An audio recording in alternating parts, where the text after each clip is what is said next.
ચલો મિત્રો, આજના નવા ટોપિકની આપણે ચર્ચા કરીએ છીએ, જેનું નામ છે સહલગ્નતા અને પુનઃસંયોજન. આ સહલગ્નતા અને પુનઃસંયોજનની ઘટના શું છે એને સમજવા માટે આપણે મોર્ગને ડ્રોસોફિલા પર કરેલા પ્રયોગની વાત કરીશું, કે જેના આધારે સહલગ્નતા અને પુનઃસંયોજનની ઘટનાને આપણે સમજીશું. હકીકતમાં મોર્ગને ડ્રોસોફિલા પર કરેલા જે સંપૂર્ણ અને અપૂર્ણ સહલગ્નતા દર્શાવતા પ્રયોગો આપણી એનસીઈઆરટી બુકમાં નથી, છતાં પણ સહલગ્નતા અને પુનઃસંયોજનને સમજવા માટે એ પ્રયોગોની આપણને આવશ્યકતા છે. જો ડ્રોસોફિલા પરની સંપૂર્ણ સહલગ્નતા અને અપૂર્ણ સહલગ્નતાની ઘટનાને આપણે સમજી લઈએ તો આપણી બુક પ્રમાણે જે સહલગ્નતા અને પુનઃસંયોજનની ઘટનાને સમજાવવા માટેના મુદ્દાઓ આપ્યા છે એને સરળતાથી સમજી શકીશું. તો હવે આપણે સ્ટાર્ટ કરીએ છીએ કે સહલગ્નતા અને પુનઃસંયોજનની ઘટના. આમ તો મિત્રો તમને એ કહી દઉં કે આ સહલગ્નતા અને પુનઃસંયોજન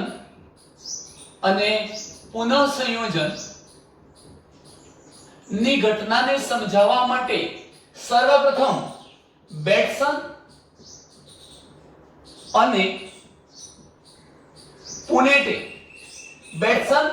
અને પુનેટે નામના વૈજ્ઞાનિકોએ લેથિરસ ઓડોરેટસ, આ એક વટાણાની જાત છે, લેથિરસ ઓડોરેટસ વટાણાની જાત પર પ્રયોગો કર્યા. એમના વટાણા પર કરેલા પ્રયોગો પણ મેન્ડેલે કરેલા દ્વિસંકરણ પ્રયોગો જેવા જ હતા. એટલે મેન્ડેલે જે દ્વિસંકરણ પ્રયોગો કર્યા હતા એવા દ્વિસંકરણ પ્રયોગો જેવા જ પ્રયોગો લેથિરસ ઓડોરેટસ નામની વટાણાની જાત પર બેટ્સન અને પુનેટે કર્યા.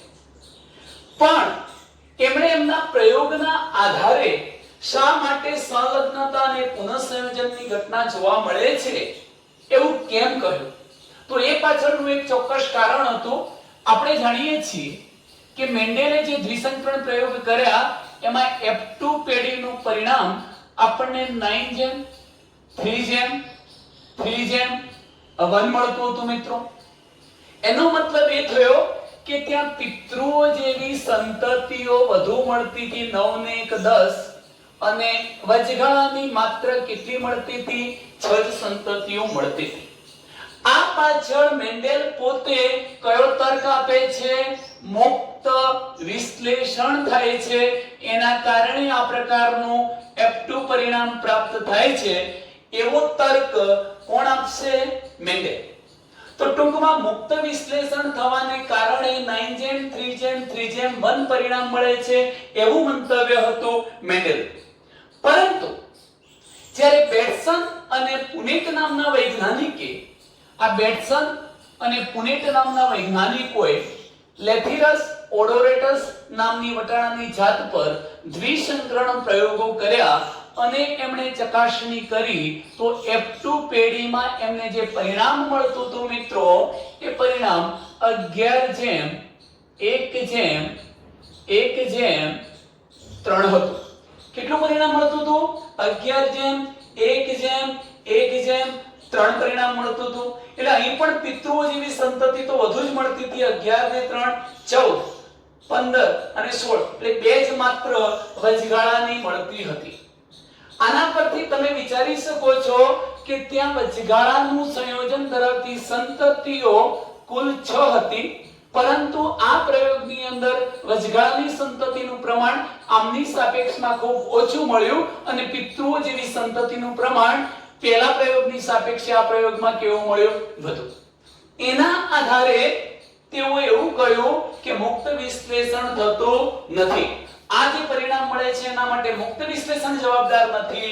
મુક્ત વિશ્લેષણ માટે જોજો, ખાસ કરીને મુક્ત વિશ્લેષણ થતું નથી, પણ આ પરિણામ મળ્યું, એ પરિણામ મળવા માટે સહલગ્નતા અને પુનઃસંયોજન જેવી ઘટનાઓ જવાબદાર છે. એવું મંતવ્ય કોનું હતું? બેટસન અને પુનેટ. ફરી કહી દઉં છું કે સંલગ્નતા અને પુનઃસંયોજનને સમજવું છે. સંલગ્નતા અને પુનઃસંયોજનની ઘટના સમજવા માટે સર્વપ્રથમ બેટસન અને પુનેટે વટાણાની જાત લેથિરસ ઓડોરેટસ પર પ્રયોગો કર્યા.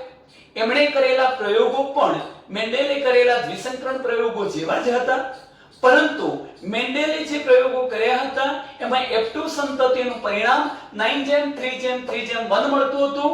આવું પરિણામ મળવા પાછળ તેઓ મુક્ત વિશ્લેષણને જવાબદાર ગણતા હતા. જ્યારે બેટસન અને પુનેટે આ જ પ્રકારનો પ્રયોગ કર્યો અને F2 સંતતિમાં એમણે જે પરિણામ મેળવ્યું એ પરિણામ 11:1:1:3 મળ્યું. આના પરથી તેઓ એવા તારણ પર આવ્યા કે અહીંયા પિતૃ જેવી સંતતિ ખૂબ જ વધુ મળે છે અને વચગાળાની સંતતિ ખૂબ ઓછી મળે છે. એટલે એના માટે મુક્ત વિશ્લેષણ જવાબદાર નથી. એના માટે કઈ ઘટના જવાબદાર હોવી જોઈએ? સંલગ્નતા અને પુનઃસંયોજન. તો મિત્રો, આ સંલગ્નતા અને પુનઃસંયોજનને સમજાવવા માટે મોર્ગન નામના વૈજ્ઞાનિકે, Thomas Hunt Morgan, TH Morgan નામના વૈજ્ઞાનિકે ફળમાખી પર પ્રયોગો કર્યા છે. ફળમાખી, ડ્રોસોફિલા મેલાનોગેસ્ટર કહીશું આપણે એને. ડ્રોસોફિલા મેલાનોગેસ્ટર નામની ફળમાખી પર કોણે પ્રયોગો કર્યા છે? TH મોર્ગન નામના વૈજ્ઞાનિકે. શું સમજાવવા માટે? સંલગ્નતા અને પુનઃસંયોજનની ઘટના સમજાવવા માટે. ચલો આપણે આ મુદ્દાઓને સમજીએ. પહેલા આપણે પ્રશ્ન એ થાય કે મોર્ગને શા માટે આનુવંશિકતાની ઘટનાનો અભ્યાસ કરવા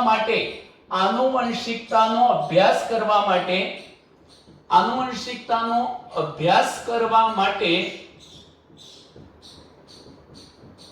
ડ્રોસોફિલાની પસંદગી શા માટે કરી?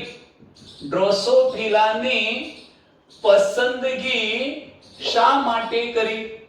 કે એમણે અન્ય કોઈ પ્રાણીને ન લીધું અને ફક્ત આનુવંશિકતા સમજાવવા માટે એમણે ડ્રોસોફિલા ફળમાખીની જ પસંદગી શા માટે કરી? મિત્રો, ધ્યાન રાખો કે જ્યારે પ્રયોગશાળામાં આપણે કોઈ પણ પ્રાણીને લઈને આનુવંશિકતાને સમજવા માટે એના પર અઢળક અનેક પ્રયોગો કરીએ છીએ ત્યારે કેટલાક મુદ્દાઓની આપણને આવશ્યકતા હોય છે. કેટલીક એવી બાબત જરૂરી છે, કેટલાક એવા લક્ષણ જરૂરી છે કે જે તમામ લક્ષણો જે સજીવનો આપણે આનુવંશિકતા સમજવા માટે ઉપયોગ કરીએ છીએ એ પ્રાણીની અંદર હોવા જોઈએ. અહીંયા કેટલાક ફાયદાઓ હતા, ફાયદાકારક લક્ષણો હતા. શામાં? ડ્રોસોફિલામાં. અને માટે મોર્ગને કોને પસંદ કરી છે અભ્યાસ માટે? ડ્રોસોફિલાની પસંદગી કરી છે. તો અહીં આપણે જોઈ શકીએ છીએ એવા કયા કયા કારણો છે મિત્રો. તો હું તમને 5 થી 6 કારણો કહું છું. એમાં પ્રથમ કારણ એ છે ડ્રોસોફિલાને શા માટે પ્રયોગ માટે પસંદ કરી. એનું પ્રથમ કારણ એ છે કે ડ્રોસોફિલાને પ્રયોગશાળામાં સંવર્ધિત માધ્યમમાં, પોષક જે માધ્યમ બનાવ્યું હોય એ સંવર્ધિત માધ્યમમાં સરળતાથી ઉછેરી શકાય છે. સરળતાથી ઉછેરી શકાય છે. આ એક બાબત થઈ. આ ફાયદો હતો. આપણે માની લો કે હાથી જેવા પ્રાણીને આનુવંશિકતાના અભ્યાસ માટે લઈએ તો એનો ઉછેર સરળ બની શકે નહીં. એનું કદ પણ કેવું છે? મોટું. ડ્રોસોફિલાનું કદ કેવું હતું? નાનું. અને પરિણામ સ્વરૂપે પ્રયોગશાળામાં સંવર્ધિત માધ્યમમાં આપણે એને સરળતાથી ઉછેરી શકીએ છીએ. આ પ્રથમ લક્ષણ હતું. બીજા નંબરના મુદ્દાની ચર્ચા કરું છું મિત્રો. ડ્રોસોફિલાનું જીવન ચક્ર ફક્ત 2 અઠવાડિયાનું જ છે. 2 અઠવાડિયામાં જ જીવન ચક્ર ફક્ત 2 અઠવાડિયાનું જ છે. એનો મતલબ એ થાય કે ડ્રોસોફિલા પોતાનું જીવન ચક્ર ફક્ત 15 દિવસમાં પૂરું કરી લે છે. કેટલા દિવસમાં? 15 દિવસમાં. એટલે 15 દિવસમાં જુઓ એનો જન્મ થયો, એ વૃદ્ધિ પામ્યો, એને પ્રજનન કર્યું, પ્રજોત્પત્તિ કરી અને મૃત્યુ પામી ગયું. આ તમામ ઘટનાઓ ફક્ત 15 દિવસના અંતરાલમાં થાય છે. માટે એનું જીવન ચક્ર ડ્રોસોફિલા 15 દિવસમાં પૂર્ણ કરી લે છે એમ આપણે કહી શકીએ. આ પણ બાબત જરૂરી હતી.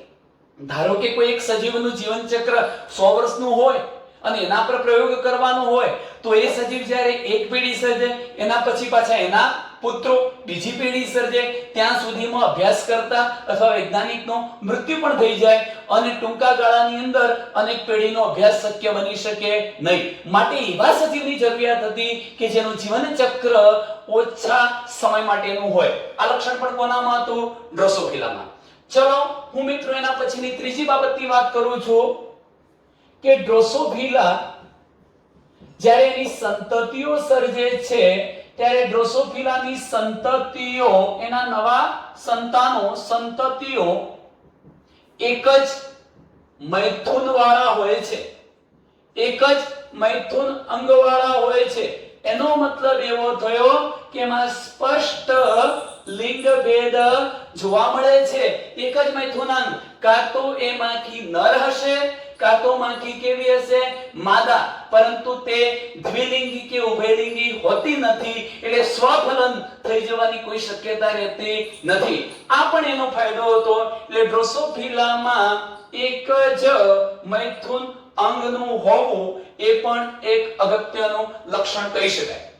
તમે અહીં બીજો એક મુદ્દો કહી શકો કે અહીંયા નર અને માદા જુદા તો હતા, પરંતુ ડ્રોસોફિલામાં નર માખીને અને માદા માખીને સરળતાથી ઓળખી શકાય છે. આ પણ ફાયદો હતો, કારણ કે પ્રયોગો કરવા માટે નર માદા માખીની જરૂર પડવાની, ત્યારે સરળતાથી તમે નર અને માદા માખીને ઓળખી શકો એ પણ બાબત જરૂરી છે. તો નર અને માદા માખીની ઓળખ આપણે સરળતાથી કરી શકીએ છીએ. ત્યાર પછીનો પોઈન્ટ કે ડ્રોસોફિલાની અંદર વિપુલ પ્રમાણમાં સંતતિઓ સર્જાય છે, વિપુલ સંતતિનું નિર્માણ થાય છે. આનો મતલબ એવો થાય કે વિપુલ પ્રમાણમાં સંતતિઓ બનવી. ધારો કે આપણે એમ કહીએ કે નર ડ્રોસોફિલા અને માદા ડ્રોસોફિલા વચ્ચે સંકરણથી F1 સંતતિઓ મેળવીએ તો એ સંતતિ તમને પુષ્કળ સંખ્યામાં મળે, અને પુષ્કળ સંખ્યામાં મળે તો બધી જ સંતતિનો અભ્યાસ કરી તમે લક્ષણનું વેરિએશન શું છે, વૈવિધ્ય શું છે એને સરળતાથી જોઈ શકો. એટલે હંમેશા આનુવંશિકતાનો અભ્યાસ કરવા માટે વધુ સંતતિ પેદા કરતા હોય તેવા સજીવની જરૂરિયાત હતી. એટલે પણ તેઓએ કોને પસંદ કરી છે? ડ્રોસોફિલાને પસંદ કરી છે. અને એટલું જ નહીં, પરંતુ એમાં આનુવંશિક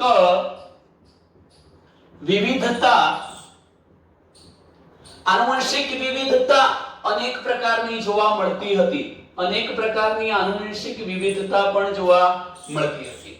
ચલો મિત્રો, છઠ્ઠું લાસ્ટ કેરેક્ટર હું કહું છું કે ડ્રોસોફિલાનો અભ્યાસ કરવા માટે તમે ડ્રોસોફિલાને સૂક્ષ્મ દર્શક યંત્રના લો પાવર, હાઈ પાવર નહીં, લો પાવર, ઓછા રેઝોલ્યુશન વાળા ગ્લાસની અંદર લો પાવરમાં પણ સરળતાથી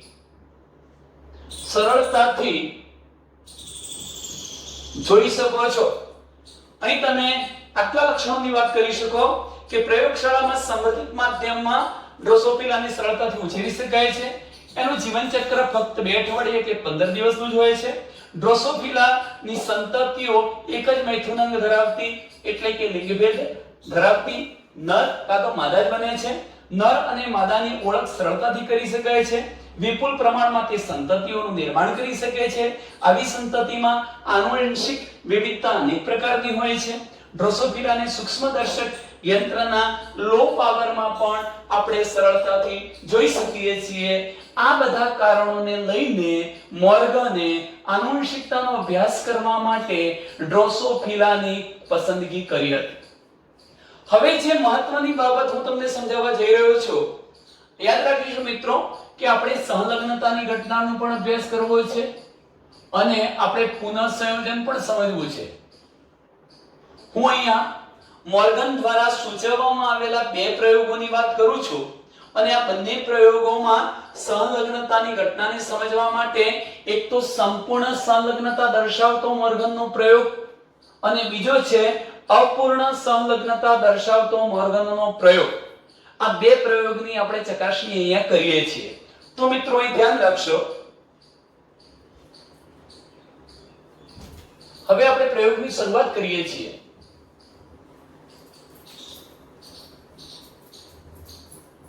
ચલો પહેલી બાબત હું લખું છું કે ડ્રોસોફિલા મેલાનોગેસ્ટરમાં સંપૂર્ણ સંલગ્નતા દર્શાવતો મોર્ગનનો પ્રયોગ સમજવો અથવા સમજાવો। સર્વપ્રથમ પોઈન્ટ છે ડ્રોસોફિલામાં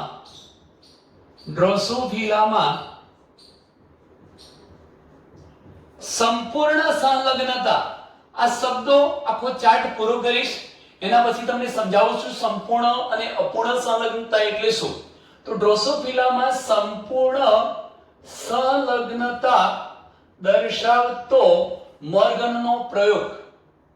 ચલો મિત્રો, મોર્ગને ડ્રોસોફિલા પર દ્વિસંકરણ પ્રયોગ કરતા પહેલા એણે એક સંકરણ પ્રયોગો કર્યા હતા। કયા પ્રયોગ કર્યા હતા? એક સંકરણ, એનો મતલબ એક જ લક્ષણને ધ્યાનમાં રાખીને પ્રયોગો યોજ્યા હતા। અને એણે એક સંકરણ પ્રયોગોને આધારે કેટલીક અગત્યની માહિતી એકત્રિત કરી। અગત્યની માહિતી તેઓએ એકત્રિત કરી હતી। કેવી અગત્યની માહિતી? યાદ રાખજો, ડ્રોસોફિલામાં સંપૂર્ણ સંલગ્નતાની ઘટનાને સમજાવી છે। સર્વપ્રથમ તો એણે એક સંકરણ પ્રયોગો કર્યા અને ડ્રોસોફિલાને લગતી કેટલીક અગત્યની માહિતી એમણે એકત્રિત કરી લીધી। મિત્રો, અગત્યની માહિતી કઈ હતી? ધારો કે એમણે એક સંકરણ પ્રયોગ કર્યો હોય તો એક જ લક્ષણનો અભ્યાસ કર્યો હશે। એ એક લક્ષણ હતું શરીરનો રંગ। શરીરનો રંગ આ એક લક્ષણ। હવે શરીરના રંગને બે અભિવ્યક્તિઓ હતી। આ બે અભિવ્યક્તિઓમાં પ્રથમ જે અભિવ્યક્તિ હતી એમાં માખીમાં શરીરનો રંગ રાખોડી ગ્રે હતો। રાખોડી રંગ, કેવો રંગ? રાખોડી રંગ મળતો હતો। અને બીજી જે અભિવ્યક્તિ હતી એમાં શરીરનો રંગ કાળો મળતો હતો। તો કાળો રંગ ધરાવતી માખી અને રાખોડી રંગ ધરાવતી માખી। એમને પ્રયોગ દરમિયાન, એક સંકરણ પ્રયોગ દરમિયાન એવું જાણવા મળ્યું કે રાખોડી રંગ માટે જવાબદાર જનીન કેપિટલ જી એ કાળા રંગ માટે જવાબદાર જનીન સ્મોલ જી પર પ્રભાવી છે। આ સ્મોલ જી પ્રછન, એના પર પ્રભાવી કોણ થાય? Capital G. ફરી એમણે બીજા લક્ષણ માટે પણ એક સંકરણ પ્રયોગ કર્યો હશે અને બીજું લક્ષણ હતું એની પાંખની લંબાઈ। કયો હતો? પાંખની લંબાઈને લઈને આ એક સંકરણ પ્રયોગ કર્યો। આ પાંખની લંબાઈને પણ બે અભિવ્યક્તિઓ હતી। લાંબી પાંખવાળી ડ્રોસોફિલા અને અવિકસિત પાંખવાળી ડ્રોસોફિલા। અવિકસિત ન કહેવું હોય તો ટૂંકી પાંખ પણ કહી શકો, અવશિષ્ટ પાંખ અથવા ટૂંકી પાંખ। તો લાંબી પાંખ માટે જવાબદાર જનીન કેપિટલ L છે અને ટૂંકી પાંખ માટેનું સ્મોલ l જનીન છે। અહીં પણ એમણે એક સંકરણ પ્રયોગના આધારે માહિતી મેળવી કે ટૂંકી પાંખ માટે જવાબદાર જનીન સ્મોલ l પર ડ્રોસોફિલાની લાંબી પાંખ માટે જવાબદાર જનીન કેપિટલ L પ્રભાવી છે। ટૂંકમાં બંનેમાં પ્રભાવી કેપિટલ L, આ બંનેમાં પ્રભાવી કોણ છે? Capital G। હવે મિત્રો, આ એક સંકરણના પ્રયોગના આધારે માહિતી બધી એકત્રિત કરી લીધી। સાથે સાથે એક મહત્વનો મુદ્દો કહું છું, તેઓએ એવું પણ કહ્યું કે નર ડ્રોસોફિલામાં વ્યતિકરણ થતું નથી। આ વ્યતિકરણ શું છે સમજીએ પછી। વ્યતિકરણ થતું હોતું નથી। ચાલો અહીં ધ્યાન રાખો। હવે એમણે શું કર્યું કે આ એક સંકરણ પ્રયોગ આ પૂરો થઈ ગયો, પછી આ એક સંકરણ પ્રયોગ કર્યો। આવા એક સંકરણના પ્રયોગ દ્વારા બધી માહિતી એકત્રિત કરીને હવે તેઓએ દ્વિસંકરણ પ્રયોગ શરૂ કર્યો। કેવો પ્રયોગ શરૂ કર્યો? દ્વિસંકરણ પ્રયોગ ડ્રોસોફિલામાં શરૂ કર્યો। દ્વિસંકરણ પ્રયોગનો મતલબ એવો થશે કે એમણે આ બંને લક્ષણોને સાથે લઈને પ્રયોગ યોજ્યો। એ પ્રયોગને શું કહીશું? દ્વિસંકરણ પ્રયોગ। હવે આ દ્વિસંકરણ પ્રયોગમાં મારે બે બાબતો કહેવી છે। એક તો સંપૂર્ણ સંલગ્નતા દર્શાવતો પ્રયોગ અને પછી હું બીજો પ્રયોગ બતાવીશ એ અપૂર્ણ સંલગ્નતા દર્શાવતો પ્રયોગ બતાવવો છે। ચાલો મિત્રો, અહીં ધ્યાન રાખો। હું અહીંયા લખું છું પહેલો પોઈન્ટ લખું છું, કેવા રંગનું શરીર ધરાવતી અને પાંખની લંબાઈ કેવી હોય છે એવી માખી વચ્ચે આપણે અહીંયા સંકરણ કરાવવું છે. તો હું શબ્દ લખું છું પહેલા ભૂખરો. જુઓ, રાખોડી રંગ. રાખોડી રંગ એટલે કયો? ભૂખરો રંગ. ભૂખરો, રાખોડી ના શબ્દ લખવું હોય તો આપણે ભૂખરો રંગ પણ લખી શકીએ. તો ભૂખરો રંગ અને લાંબી પાંખ ધરાવતી ડ્રોસોફિલાનું કાળો રંગ અને ટૂંકી પાંખ ધરાવતી, એટલે હું બે શબ્દો લખું છું. શરીરનો ભૂખરો રંગ, લાંબી પાંખ, અને બીજો શબ્દ લખું છું કાળો રંગ અને ટૂંકી પાંખ. કાટું, ભૂલાનું કાટું સાથે. ભૂખરો રંગ નથી લખવો તો રાખોડી રંગ લખી શકો. તો રાખોડી રંગ અને લાંબી પાંખ, ભૂલા નો કાળો રંગ, ટૂંકી અથવા અવશિષ્ટ પાંખ ધરાવતી ડ્રોસોફિલા સાથે. બંને પૈકી આપણે ગમે તેને નર તરીકે લઈએ છીએ, બીજાને કોઈને માદા તરીકે લઈશું. તો જનીન બંધારણ શું થાય? હવે તમે જરા ધ્યાન રાખો. ભૂખરો રંગ, શુદ્ધ ભૂખરો રંગ ધરાવતી ડ્રોસોફિલા લેવી છે, એનો મતલબ એવો થયો. હું આ પિતૃઓને પસંદ કરું છું, પિતૃઓ તરીકે લઉં છું. જુઓ મિત્રો, અહીં ધ્યાન રાખજો. આજે ડ્રોસોફિલા લેવી છે, કઈ લઈશું આપણે? ભૂખરો રંગ, લાંબી પાંખ ધરાવતી ડ્રોસોફિલા. શુદ્ધ ભૂખરો રંગ અને લાંબી પાંખ ધરાવતી ડ્રોસોફિલા. ધારો કે હું આને માદા ગણી લઉં છું હાલ, અને ત્યાં આપણે નર લઈશું. શું જનીન બંધારણ થાય? તો જનીન બંધારણ લખીએ છીએ રાખોડી રંગ, ભૂખરા માટે કેપિટલ G લખ્યું છે, તો એના બંને જનીનો કેપિટલ G અને પાંખ લાંબી છે માટે કેપિટલ L. આ જનીન બંધારણ થયું. એનું સંકરણ કોની સાથે યોજવામાં આવ્યું? તો એનું સંકરણ કાટુ સાથે, એટલે કે કાળો રંગ, શરીરનો કાળો રંગ અને ટૂંકી કે અવશિષ્ટ પાંખ ધરાવતી ડ્રોસોફિલા સાથે એનું સંકરણ યોજવામાં આવ્યું છે. તો હવે મિત્રો તમે જોઈ શકો છો કે આ માખીને ધારો કે આપણે નર માખી તરીકે લઈએ છીએ અને નર તરીકે લઈ લઈએ, તો આનું જનીન બંધારણ શું થાય? આનું જનીન બંધારણ બનવાનું છે, હું અલગ પેનથી લખું છું. જુઓ, સ્મોલ g, સ્મોલ l. આ જનીન બંધારણ ધરાવતી માખી એ કાળો રંગ, ટૂંકી કે અવશિષ્ટ પાંખવાળી માખી થઈ. આને આપણે પિતૃપેઢી, પેરેન્ટ પેઢી, પિતૃપેઢી P તરીકે ઓળખાવીએ છીએ.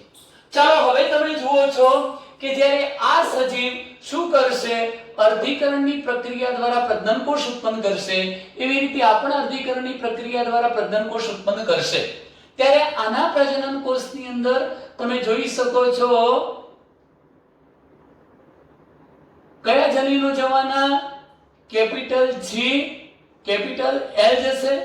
અને આનો જે પ્રજનનકોષ બનવાનો છે એ પ્રજનનકોષમાં તમે જોઈ શકો છો કે સ્મોલ g અને સ્મોલ l જનીનો જવાના છે. સ્મોલ g અને સ્મોલ l જનીનો જવાના છે. હવે તમે જોઈ શકો છો કે આવા પ્રજનનકોષોનું જ્યારે ફલન થાય છે ત્યારે નિર્માણ પામતી જે સંતતિ મળવાની, એ સંતતિને હું F1 સંતતિ કહીશ. આ F1 સંતતિ માં જનીન બંધારણ શું બનવાનું? તો સંતતિમાં જનીન બંધારણ capital G, capital L, small g અને સ્મોલ l બને છે. આ પ્રકારની જે સંતતિ બની એને આપણે F1 સંતતિ કહીશું. અને આ F1 સંતતિ કેવી મળી? આના પર કેપિટલ G પ્રભાવી છે, સ્મોલ l પર કેપિટલ L પ્રભાવી છે. ભૂખરો અને લાંબી પાંખ, શરીરનો ભૂખરો રંગ અને લાંબી પાંખ. તો F1 સંતતિ જે મળી એ ભૂખરો રંગ, લાંબી પાંખ વાળી અહીંયા પ્રાપ્ત થાય છે. હવે એક અગત્યના શબ્દની વાત કરું છું. મોર્ગને શું કર્યું? આ F1 સંતતિની જે માખીઓ મળી એ F1 સંતતિની માખીઓનું એને કસોટી સંકરણ કરાવ્યું. કયો શબ્દ લખીએ છીએ આપણે? કસોટી સંકરણ. આ કસોટી સંકરણનો મતલબ આપણે અગાઉ સમજી ચૂક્યા છીએ કે કોઈ સજીવ કોઈ લક્ષણ માટે સમયુગ્મી છે કે વિષમયુગ્મી તે નક્કી કરવા માટે યોજવામાં આવતા સંકરણને કસોટી સંકરણ કહેવાય. ત્યાં પણ આપણે શું કરતા હતા કે કેપિટલ T નું સ્મોલ t સાથે, એનો મતલબ કે બંને પ્રચ્છન્ન જનીનોની હાજરી ધરાવતા સજીવ સાથે સંકરણ યોજતા હતા. અહીં તમે મિત્રો એવું યાદ રાખશો, ફરી જોજો કસોટી સંકરણ એટલે શું. હું F1 સંતતિ લઉં છું, ચાલો લખી નાખો. F1 સંતતિ તમને કયું બંધારણ વાળી મળી છે? F1 સંતતિ પ્રાપ્ત થઈ છે કેપિટલ G કેપિટલ L બંધારણ ધરાવતી અને સ્મોલ g સ્મોલ l બંધારણ ધરાવતી આ તમને F1 સંતતિ પ્રાપ્ત થઈ છે.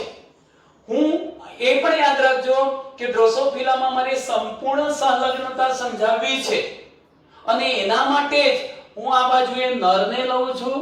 આ નર માખી છે અને એનું હું સંકરણ કરાવું છું માદા માખી સાથે. પણ એ માદા કેવી હશે? હજુ તમે મિત્રો સમજી શક્યા નથી કે સંલગ્નતા શું છે. હું સંલગ્નતાની વ્યાખ્યા સમજાવીશ એટલે કહીશ કે નર ડ્રોસોફિલાની અંદર વ્યતિકરણની ઘટના થતી નથી. નર ડ્રોસોફિલાની અંદર વ્યતિકરણની ઘટના નથી થતી. મેં અહીંયા અત્યારે પહેલા નરને લીધો છે શું સમજાવવા? સંપૂર્ણ સંલગ્નતા સમજાવવા માટે. કેમ એનું કારણ હું તમને બતાવું છું. એનું બંને લક્ષણો માટે પ્રચ્છન્ન જનીનો ધરાવતી માદા સાથે સંકરણ યોજીએ તો તેને કસોટી સંકરણ કહેવાય. તમે વિચારી શકો છો આ F1 સંતતિ મળી. હવે બંને લક્ષણો એટલે શરીરનો રંગ અને પાંખની લંબાઈ, આ બંને લક્ષણો માટે પ્રચ્છન્ન જનીનો જોયા. આ બધા પ્રચ્છન્ન જનીનો તો એમ પણ કહી શકાય કે F1 સંતતિનું બંને લક્ષણો માટે પ્રચ્છન્ન જનીન ધરાવતા પિતૃ સાથે સંકરણ યોજીએ. જેમ કે શું થાય ત્યાં સ્મોલ g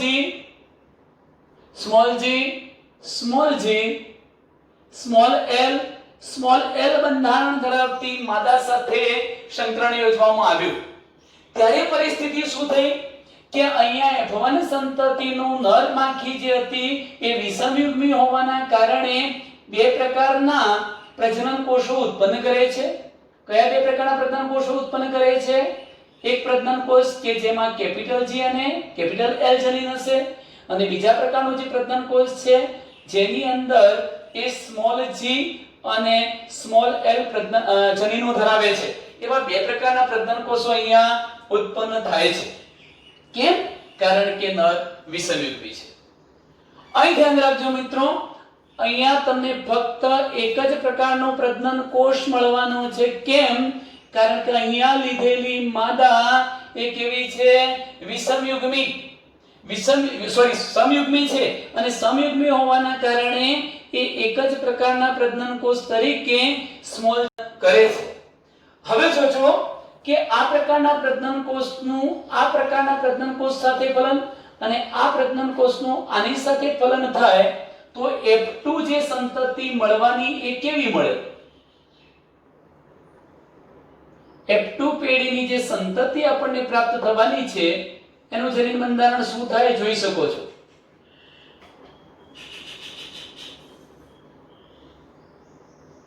એનું જનીન બંધારણ શું થાય? ચાલો કેપિટલ G કેપિટલ L એનું સાથે સ્મોલ g સ્મોલ l. હવે તમે આ જુઓ કે સ્મોલ g સ્મોલ l નો સ્મોલ g સ્મોલ l સાથે આ જે F2 પેઢી આપણને પ્રાપ્ત થાય છે.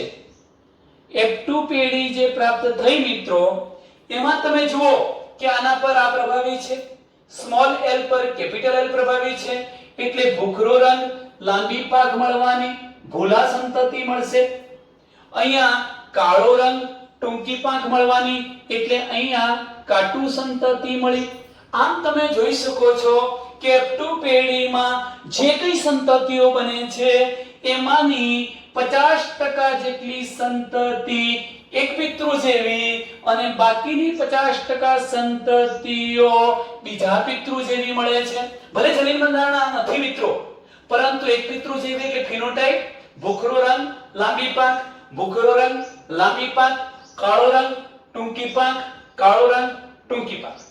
આ પરિણામના આધારે મોર્ગને એવું સમજાવ્યું કે અહીંયા સંપૂર્ણ સંલગ્નતા જોવા મળી. વ્યતિકરણ થયું જ નહીં. મેં તમને પહેલા જ કહ્યું કે મારે વ્યતિકરણની ઘટના નથી થતી એવું બતાવવા માટે જ મેં વિષમયુગ્મી જનીનો ધરાવતો નર માખી લીધી છે. કેમ? એ પણ આપણે એક બીજો અન્ય પ્રયોગ કરીએ છીએ, એના આધારે આ ઘટનાને સમજીએ. ટૂંકમાં આ પ્રયોગમાં ક્યાંય વ્યતિકરણ નથી થવાનું. વ્યતિકરણ એટલે જનીન દ્રવ્યોની આપલે. માતૃ અને પિતૃ રંગસૂત્રો જે સમજાત રંગસૂત્રો હતા એમની વચ્ચે જનીન દ્રવ્યની લેવડ દેવડ થવાથી જનીનોનું જોડાણ બદલાઈ જાય તો તેને વ્યતિકરણની ઘટના કહેવાય. પણ અહીંયા ક્યાંય વ્યતિકરણ થતું નથી. વ્યતિકરણ ન થવાથી પુનઃ સંયોજિત નવા જોડાણવાળી વચગાળાની કોઈ જ સંતતિ નથી મળતી. બધી જ જે સંતતિઓ સર્જાઈ એ કોના જેવી સર્જાઈ? પિતૃઓ જેવી. કેમ? આ ઘટના શું જોવા મળે છે? સંપૂર્ણ સંલગ્નતા. તો જો F2 પેઢીનું પરિણામ 100 પૈકી 50% એક પિતૃ જેવા, 50% બીજા પિતૃ જેવા મળતા હોય તો તે ઘટના સંપૂર્ણ સંલગ્નતા કહેવાય. પણ સૃષ્ટિ પર આવી સંપૂર્ણ સંલગ્નતા ભાગ્યે જ જોવા મળે છે મિત્રો, નથી જોવા મળતી. આવું પરિણામ ભાગ્યે જ જોવા મળે, બાકી ન જોવા મળે. કેમ? કારણ કે ક્યાંક ને ક્યાંક ઓછા કે વધતા પ્રમાણમાં વ્યતિકરણની ઘટના તો થઈ જાય છે. ભલે નરમાં નથી થતી, ક્યાંક માદામાં થઈ જશે. મિત્રો અહીંયા માદામાં તો થાય માની લો ઘટના, પણ અહીં કેમ જનીન જોડાણ ના બદલાયું? કારણ કે એના બધા જનીનો કેવા હતા? પ્રચન. અદલા બદલી થાય તો પ્રચન જનીનો, એટલે કે જનીન જોડાણ ક્યાંય બદલાવાનું નથી. માટે તમે વિચારો કે ક્યાંક ને ક્યાંક નાના મોટા પાયે વ્યતિકરણ થઈ જશે. પરિણામ સ્વરૂપે બે જ પ્રકારની સંતતિ નહીં મળે, તમને વચગાળાની પણ સંતતિ મળશે.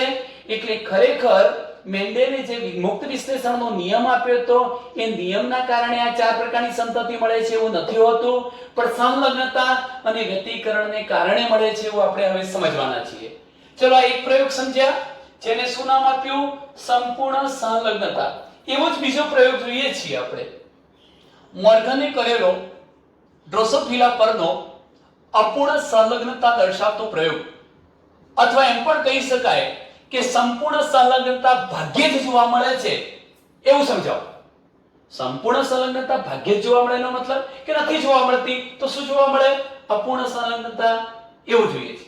પ્રયોગ તો આનો આજ છે મિત્રો, પણ હવે તમે જે ઘટના સમજવાના છો એના આધારે જ તમને સંલગ્નતા અને વ્યતિકરણની ઘટનાનો ખ્યાલ આવવાનો છે. તો જરા અહીં ધ્યાન રાખજો. એમણે શું કર્યું? પિતૃઓ તરીકે, જો મિત્રો બરોબર ધ્યાનથી સમજજો, પિતૃઓ લીધા છે capital G, capital G, capital L, capital L. કયા કેવા છે? ભૂખરો રંગ, લાંબી પાંખ ધરાવતો એક પિતૃ. એનું સંકરણ કોની સાથે યોજ્યું છે? તો કાટુ સાથે. કાટુનો મતલબ કાળો રંગ, શરીરનો કાળો રંગ અને ટૂંકી અવશિષ્ટ પાંખ, એટલે કે small g, small g, small l, small l. ગમે તે, ધારો કે આપણે એને નર લઈ લઈએ અને માદા લઈ લઈએ. તમે માદા લેશો તો પણ ચાલશે, નર લેશો તો પણ ચાલશે. આને પિતૃ પેઢી કહી દઈએ. હવે આ પિતૃ પેઢી શું કરે છે? અર્ધીકરણની પ્રક્રિયા. અહીંયા અર્ધીકરણ થવાનું છે મિત્રો, એટલે એક જ પ્રકારનો પ્રજનનકોષ ઉત્પન્ન થવાનો. અહીં પણ એક જ પ્રકારનો પ્રજનનકોષ કયો મળે જોઈ શકીએ છીએ આપણે.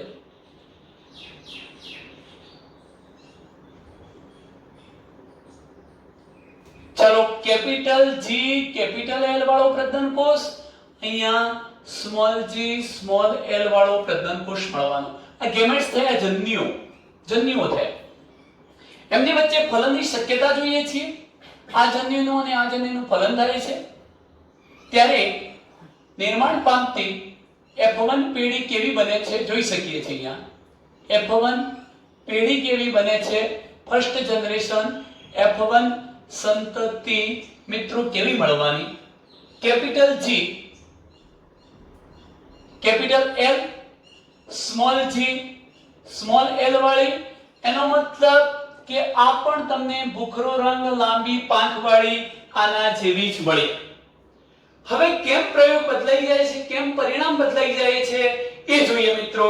કસોટી સંકલન કરાવવું છે અને કસોટી સંકરણ માટે તમે જોઈ શકો છો કે મેં તમને અગાઉ પણ કહ્યું હતું કે હું અહીંયા હવે આ F1 સંતતિની માદા માખીને પસંદ કરું છું.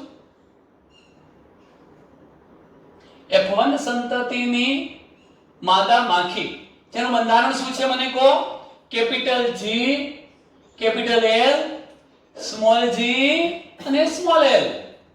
ભૂખરો રંગ ધરાવતી અને લાંબી પાંખવાળી F1 પેઢીની આ સંતતિ, એમાં હું આને કઈ લઉં છું? માદા સંતતિ. કેમ માદા લઉં છું? મહત્વનો મુદ્દો ધ્યાન રાખો. અહીંયા આપણે કહ્યું હતું નર ડ્રોસોફિલામાં વ્યતિકરણ નથી થતું, પણ શામાં થાય છે? માદામાં. મારે અહીંયા વ્યતિકરણ બતાવવું છે તમને, અને વ્યતિકરણ થવાથી જ સંપૂર્ણ સંલગ્નતા જતી રહેવાની, અપૂર્ણ સંલગ્નતા આવી જશે. અહીં ધ્યાન રાખો મિત્રો. હવે એનું કોની સાથે સંકરણ યોજીએ છીએ? બંને લક્ષણો માટે પ્રચ્છન્ન જનીન ધરાવતા નર સાથે. એનો મતલબ small g, small g, small l, small l સાથે. તમે જોઈ શકો છો small g, small g, small l, small l. આ કેવા છે? કાટુ કાળો રંગ, ટૂંકી અવશિષ્ટ પાંખ ધરાવતી. અને આ ડ્રોસોફિલાને આપણે કઈ લઈશું? બસ આટલો જ ફેરફાર કરી દો. અહીંયા જે F1 સંતતિ મળતી હતી એમાંથી મેં F1 ની નર સંતતિ લીધી હતી, અને એનું બંને પ્રચ્છન્ન લક્ષણો ધરાવતી માદા સાથે સંકરણ યોજ્યું હતું, કસોટી સંકરણ આની સાથે. પણ અહીં શું કર્યું કે F1 સંતતિ જે મળતી હતી એ F1 સંતતિ વિષમયુગ્મિત છે, પણ આપણે કઈ લઈ લીધી? માદા. તો નરની જગ્યાએ માદા લઈ લીધી. અને અહીંયા હું શું કરી દઉં છું? બંને લક્ષણો માટે પ્રચ્છન્ન જનીન ધરાવતા નરને લઉં છું, તો પરિણામ બદલાઈ જાય છે. કેવી રીતે બદલાય છે? બરોબર ધ્યાનથી સમજજો. હું આખી વ્યક્તિકરણની ઘટના બતાવું છું મિત્રો. તમે ધોરણ 11 માં અભ્યાસ કરી ચૂક્યા છો કોષ વિભાજનનો, અને એમાંય તમે જાણો છો કે કોઈ પણ કોષ વિભાજન કરે છે એ પહેલા વિભાજન પામવા માટેની પૂર્વ તૈયારીઓ કરે છે, અને એને કહેવાય છે ઇન્ટરફેસ, આંતરાવસ્થા. આખો કોષ સેલ સાયકલ કોષ ચક્રમાંથી પસાર થાય છે.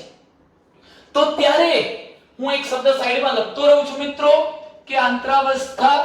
કોષ જ્યારે વિભાજન પામે પહેલા એ પૂર્વ તૈયારી કરશે એવી આંતરાવસ્થા. આંતરાવસ્થાના G1, G2, S આવા તબક્કા હતા.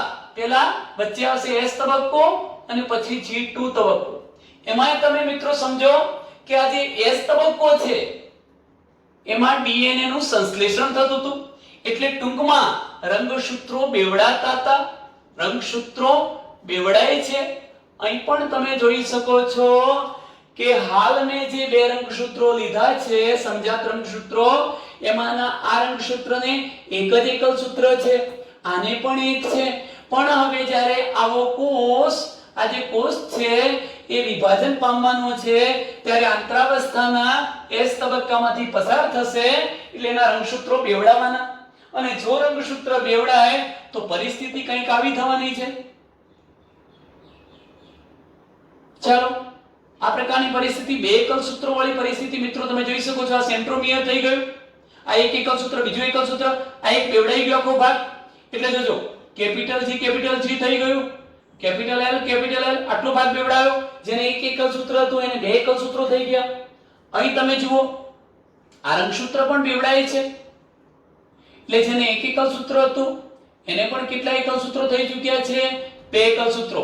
પણ એમાં જ્યારે રંગસૂત્રો બેવડાય તો એના પરના જનીનો પણ બેવડાય છે, small g, small l, small l. હું આની વાત નથી કરતો, આને આપણે છેલ્લે સમજીએ છીએ.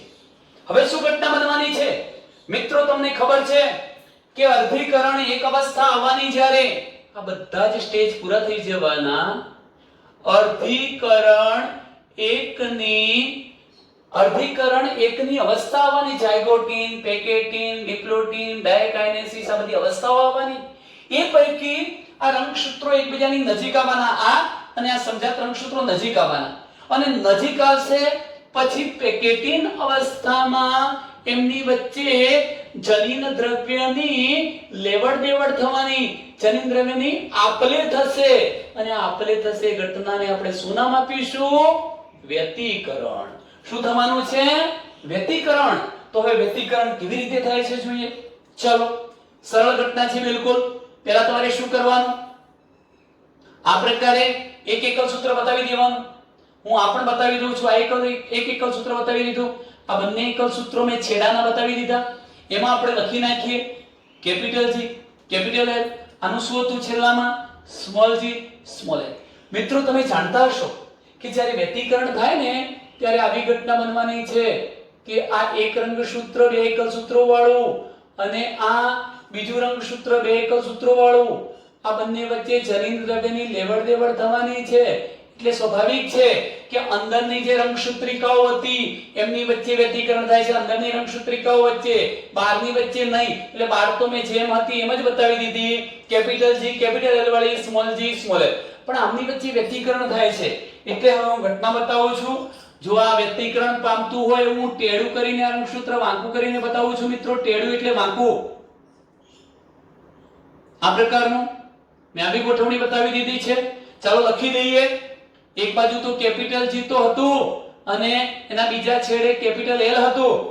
ચલો એનાથી પછી આ જે છે એને પણ આપણે આ પ્રકારનું થોડુંક વાંકું કરીને બતાવીએ છીએ. તમે જોઈ શકો છો આ પ્રકારે મેં બતાવ્યું.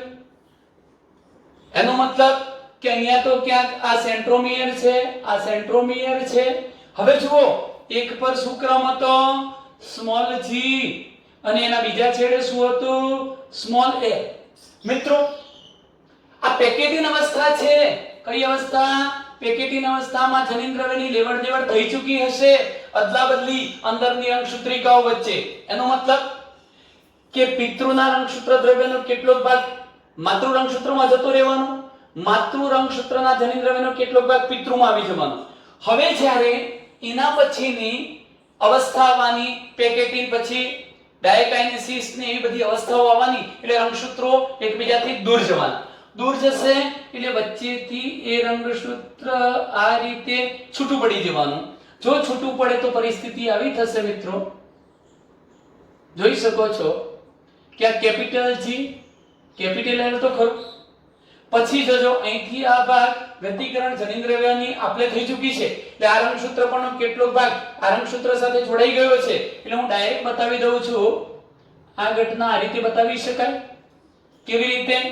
તો કેપિટલ G ની સાથે હું સ્મોલ l બતાવી દઉં છું. અમે સેન્ટ્રોમિયર બતાવી દીધું. એવું જ અહીંયા થવાનું. તમે જોઈ શકો છો.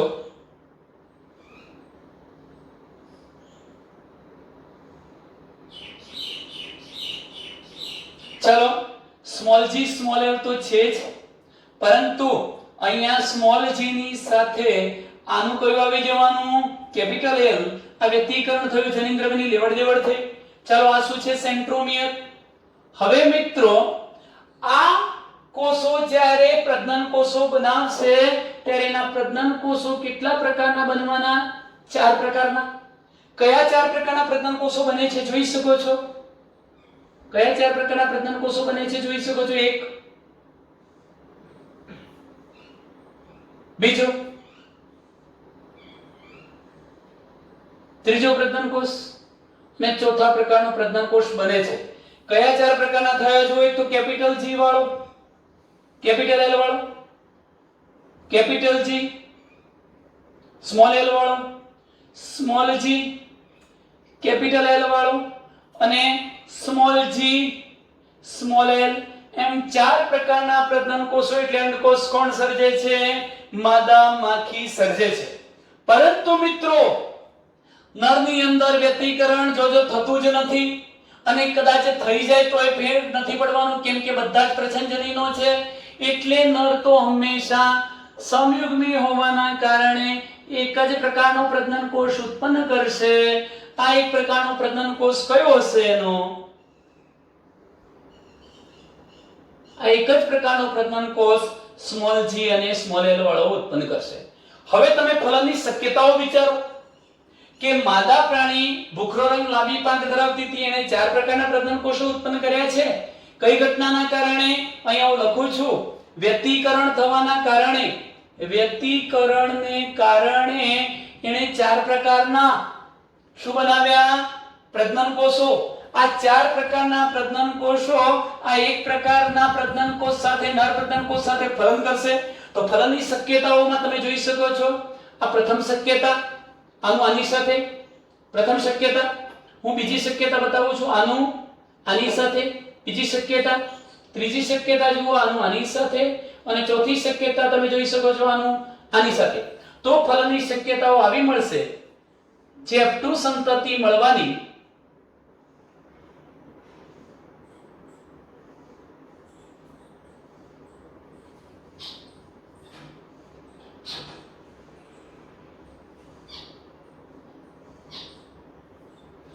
અહીં તમે જુઓ છો કે F2 સંતતિ આપણને 4 પ્રકારની મળવાની છે. કયા 4 પ્રકારની જોઈ શકો છો? હું લખું છું કેપિટલ G, કેપિટલ L, એનું કોની સાથે? સ્મોલ g, સ્મોલ l સાથે. બીજા નંબરે કેપિટલ G, સ્મોલ l નું સ્મોલ g, સ્મોલ l સાથે. ત્રીજા નંબરે તમે જોઈ શકો છો સ્મોલ g કેપિટલ L નું સ્મોલ g કેપિટલ L નું સ્મોલ g સ્મોલ l સાથે. અને ચોથો પ્રકાર જોઈ શકો છો સ્મોલ g સ્મોલ l નું સ્મોલ g સ્મોલ l સાથે. ચાલો મિત્રો, આ 4 પ્રકારની સંતતિ થઈ. ફિનોટાઇપ જુઓ, સ્વરૂપ પ્રકાર આ કેવી મળશે? ભૂખરો રંગ, લાંબી પાંખ વાળી. આ કેવી મળશે?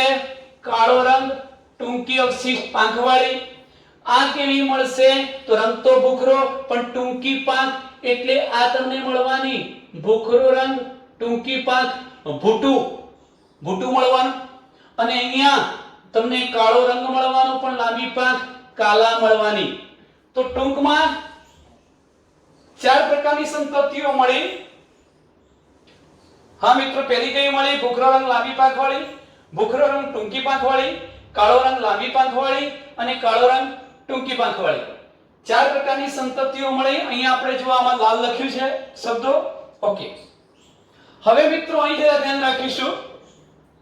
આનું આની સાથે થયું છે એટલા માટે આપણે બંને લાલ અક્ષરોમાં બતાવી છે. ઓકે મિત્રો, અહીં જરા ધ્યાન રાખો. હવે આ જે F2 સંતતિ મળી, F2 સંતતિના સ્વરૂપ પ્રકાર તો તમને 4 મળ્યા, પણ જ્યારે મોર્ગને એની ટકાવારી કાઢી, પરિણામ કાઢ્યું, એવું નતું કે 4 જ સંતતિ મળી હતી. 4 પ્રકારની 4 જ સંતતિ સંખ્યામાં, એવું નહીં, અઢળક મળી હતી, ઘણી બધી સંખ્યામાં મળી હતી.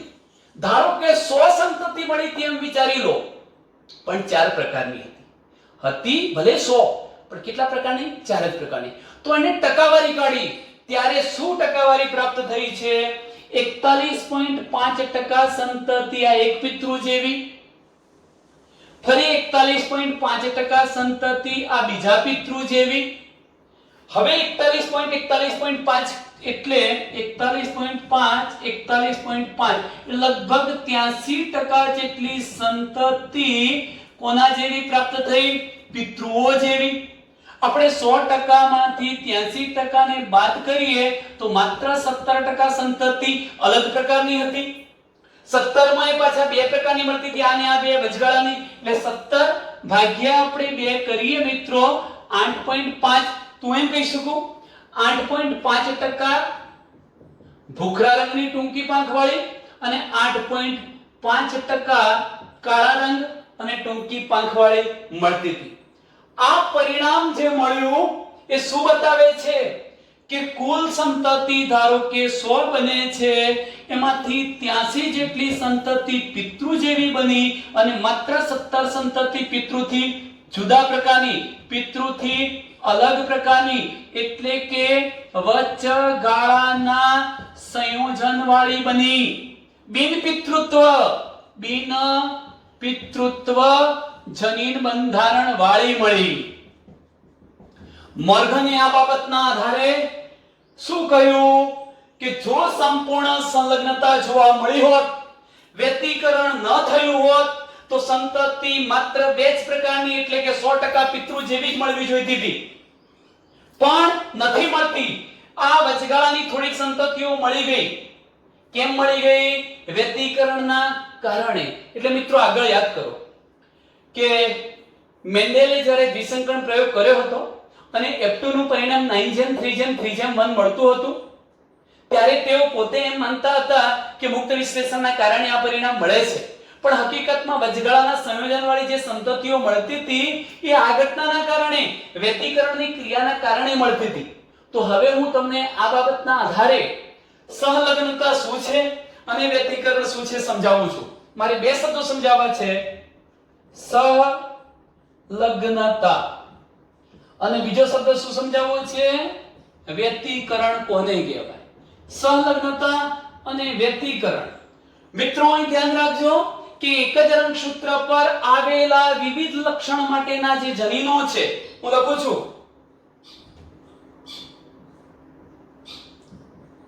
એક જ રંગસૂત્ર પર ગોઠવાયેલા અથવા આવેલા વિવિધ એટલે જુદા જુદા લક્ષણો માટેના, વિવિધ લક્ષણો માટેના જનીનો દૈહિક જોડાણ ધરાવે છે. દૈહિક જોડાણ એટલે હું અહીંયા સાથે સાથે લખું છું, એકબીજા સાથે જોડાઈ રહેવાની વૃત્તિ ધરાવે છે.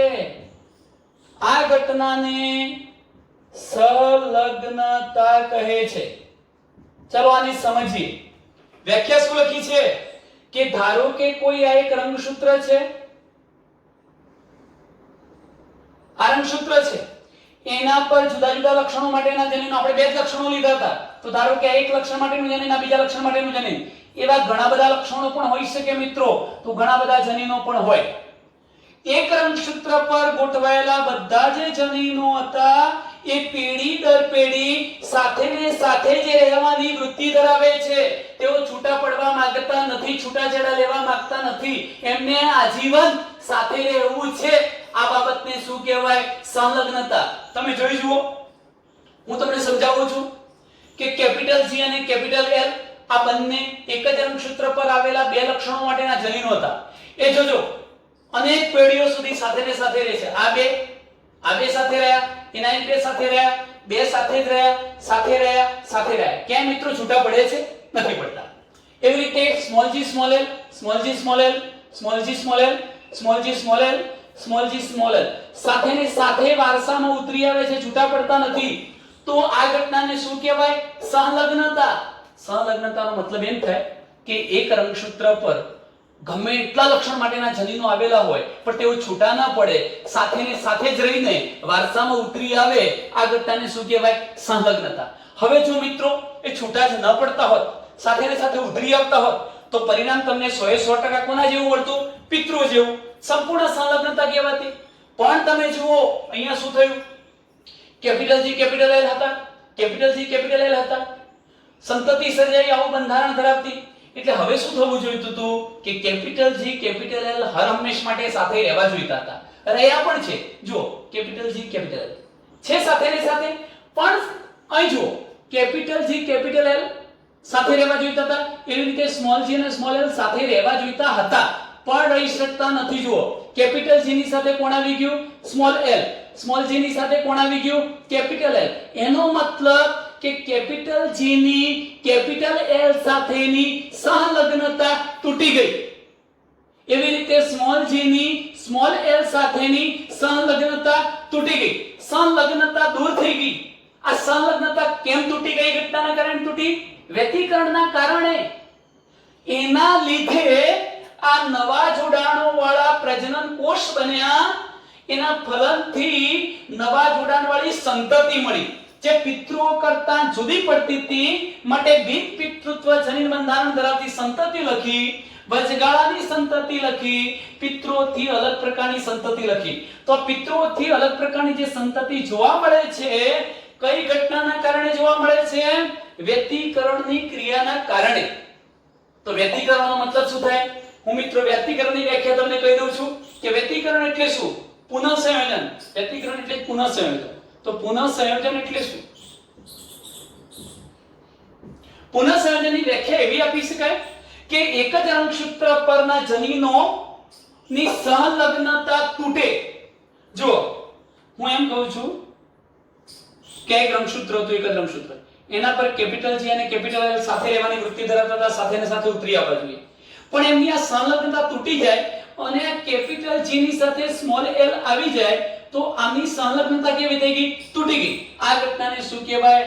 પુનઃસંયોજન કહે છે. તો મિત્રો મોર્ગને સહલગ્નતા અને પુનઃસંયોજનની ઘટનાને કારણે જ 4 પ્રકારની સંતતિઓ F2 પેઢીમાં મળે છે એવું સાબિત કર્યું છે. અહીંયા મુક્ત વિશ્લેષણના કારણે આ પ્રકારનું પરિણામ મળતું નથી એવું આપણે કહી શકીએ. મિત્રો એક લાસ્ટ પોઈન્ટ મારે તમને કહેવો છે. જેમ એક રંગસૂત્ર પર ગોઠવાયેલા જનીનો એકબીજાની બિલકુલ નજીક હોય, આ નજીક જોજો, સમજો તો આ બંને વચ્ચે જો અંતર ઓછું છે, નજીક છે, આ જનીન અને આ જનીન, તો એમની વચ્ચેની સંલગ્નતા વધુ, એટલે તેઓ ઝડપથી છૂટા ના પડી શકે, તૂટી ન જાય વ્યતિકરણમાં. વ્યતિકરણ થવાની સંભાવના ઓછી. પણ જો એક જનીન બીજા જનીન કરતા દૂર ગોઠવાયેલું હોય તો એમની સંલગ્નતા થોડી કેવી? ઓછી. સંલગ્નતા દૈહિક જોડાણ કેવું? ઓછું, અને તેથી તેઓ તૂટી જવાની સંભાવના, કદાચ વ્યતિકરણ થઈ શકે.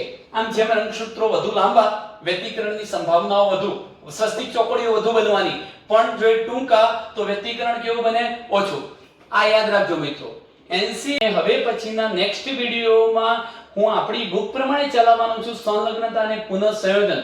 પણ એને સમજવા માટે આ બધી જ ઘટનાઓ જરૂર હતી. એના માટે હું એક મહત્વનું પોઈન્ટ ફરીથી કહી દઉં છું કે એક રંગસૂત્ર પર ગોઠવાયેલા સંલગ્ન જનીનો જેટલા નજીક ગોઠવાયેલા હોય એમ એમની સંલગ્નતા વધુ, તેઓ સરળતાથી તૂટી ન જાય, વ્યતિકરણ ન પામી જાય. પણ તેઓ એકબીજાથી દૂર ગોઠવાયેલા હોય તો એમની તૂટવાની સંભાવના વધુ, એટલે એમની સંલગ્નતા થોડીક નબળી, ઓછી છે એવું કહી શકાય મિત્રો. અસ્તુ.